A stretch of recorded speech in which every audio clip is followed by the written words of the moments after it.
So about a week or so ago, I got one piece of this, but then today this happened. I've actually found this about 3 separate times during my time playing D2R.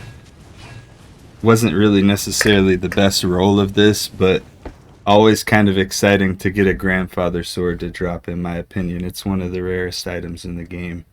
So I said, hey, let me make a build with it. So we essentially took my Barbarian that was using dual grief or grief and then last wish in the offhand. We took Doombringer and Grandfather. I know some people are even more OG than this and they remember when using rare weapons was the way to go. But then after Lord of Destruction, I think this was like the thing that you would see. You'd see the main menu and somebody would have the red and the yellow swords. All in all, I don't think the damage is necessarily bad for these. Of course, it's just not like grief with having just flat damage doing a ton. And they also lack crushing blow. But I get plenty of it on my Mercenary from Last Wish.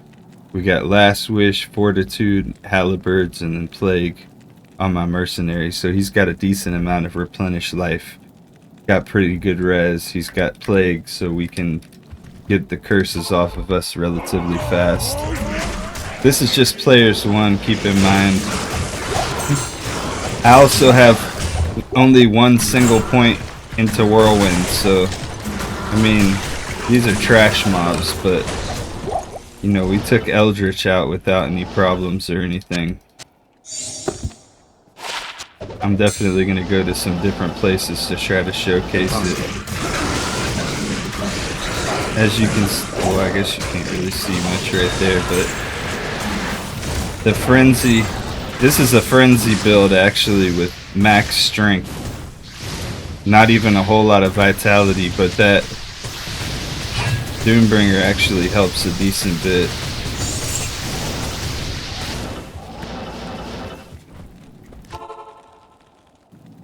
Take it over here so you can see the actual Frenzy speed without it getting ramped up. So I mean, it starts off pretty slow, just as if I was using like grief with like a death on the offhand, like a death Colossus blade or Colossus sword. It's not like, it's not bad, it's not crazy. It's definitely not overpowered, and it's definitely not in line with caster characters or how useful that the uniques are for casters. I'll take it in here, and then I guess I'll take it also over to the World Stone. I don't even think I need to do a full clear. I mean, you can. I'll take out a couple decent density packs so you can see the clear speed, and this is players 1, so I mean, you know, we're just gonna be something like this. I would just be simply elite sniping, only going for the unique monsters, the elites or the champion packs and bosses. No sense really in sitting here and whirling back and forth for a long time. As you can see, we're not in any danger or anything like that, especially with the Mercenary having, you know, life tap that he's proccing from the Last Wish and everything. Honestly, a lot of people would even venture to say finding a Doombringer and a Grandfather, you're like, you could probably literally solo self-find yourself a grief, maybe even 2 griefs. Probably even find 2 griefs by the time that you find a Grandfather. I mean, of course you could probably trade for a Grandfather and a Doombringer faster. I guarantee you'll find 2 griefs before you find a perfect roll, or a damn near perfect roll of both of these. You could probably get them for decent trade value. But I bet you even somebody who has one with a good roll on it is going to want fairly high price. I would even go to say that this run right here is kind of an example of how, you know, melee characters are way underpowered compared to casters, because these are some of the best uniques for melee that you can get in the game, and they're just kind of, you know, underwhelming compared to what you would get if I was just using my regular setup, which I can actually show after this to contrast. I don't think we need to take this to go to fight Bale and everything to showcase.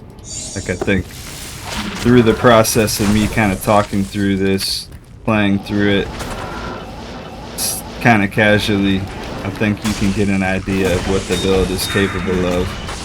Because if you're gonna want to, if you're playing solo and offline and all these other things, you're probably gonna want something better to be able to push it past players 1.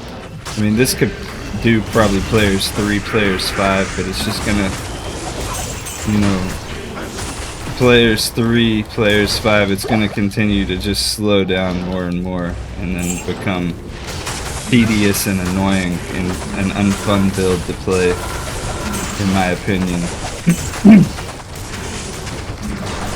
But I mean, it's all, some people's definition of fun or definition of difficulty is something taking longer. In my opinion, if something mechanically is not more challenging but it just takes longer, that's not necessarily harder, that's just more tedious and annoying.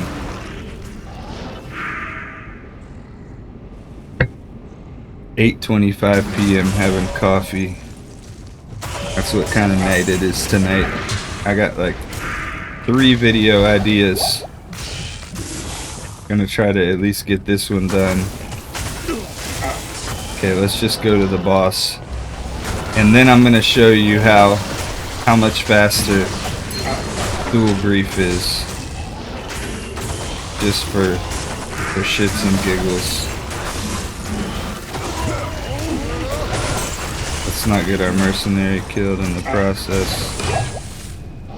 And no, I don't have find item on this character because he's just a degenerate frenzy barbarian meant to have low life and like as much damage as I can possibly get out of grief, which probably isn't necessarily the best build, but I'll go through the whole skill tree and everything after.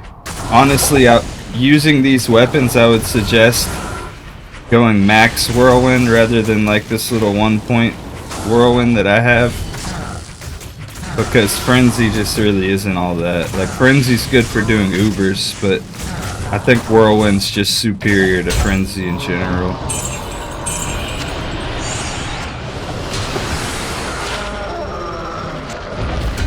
Alright, let me show you with my actual, what I really use. Here's my skill tree. Got that maxed out battle orders, frenzy and all of its synergies.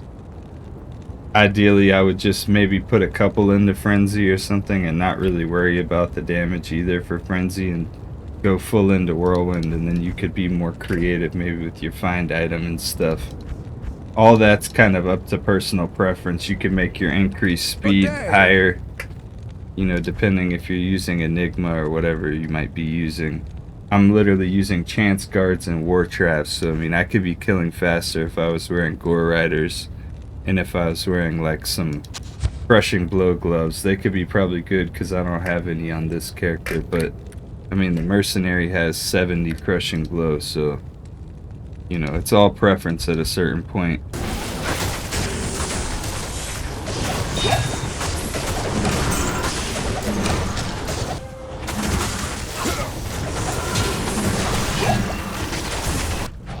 If he decides to show.